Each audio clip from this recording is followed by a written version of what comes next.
Hello guys, welcome to the final day of 30 days of.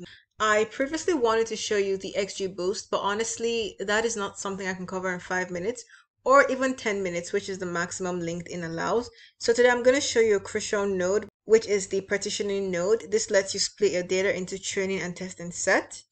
But I do plan to do an analysis on predicting flight cancellations, and I'll use more recent data from the Department of Transportation. In the workflow, I will most likely be using the XGboost. If not, I'll be using some sort of predictive algorithm. So if you're interested in seeing that, then let me know. But I'll also provide some resources for you to learn about the XGboost and other algorithms in KNIME.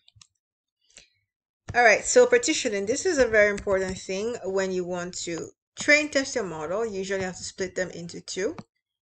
So now I just selected a couple of columns which might be interesting to try to use to predict. I have converted some numbers to strings, and now I'm going to partition the data. If you choose the absolute sampling, you're going to take this number of rows in the first.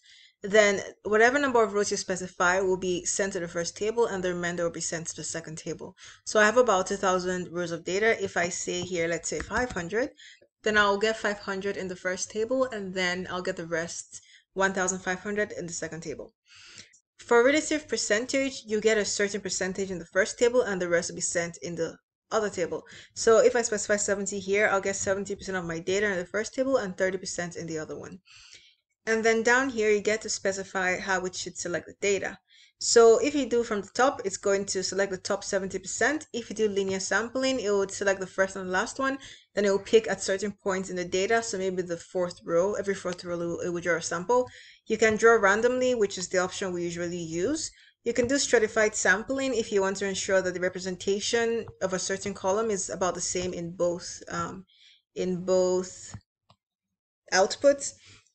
And if you use the random seed, then you get the same data pool every time you run this. So 70% draw randomly, we're going to run that. And this first output will be our training, and this will be our testing data. So this one has 1,376, and if we go to view the second one, it has much less at 591 because it's only 30% of the data. And since we use the equal size sampling up here, we're not going to have a massive issue with class imbalance. And that is how you do partitioning in KNIME. Again, I'm really sorry that I didn't get to do a classification model due to time limitations, but do check the comment section for resources about some cool machine learning algorithms in KNIME.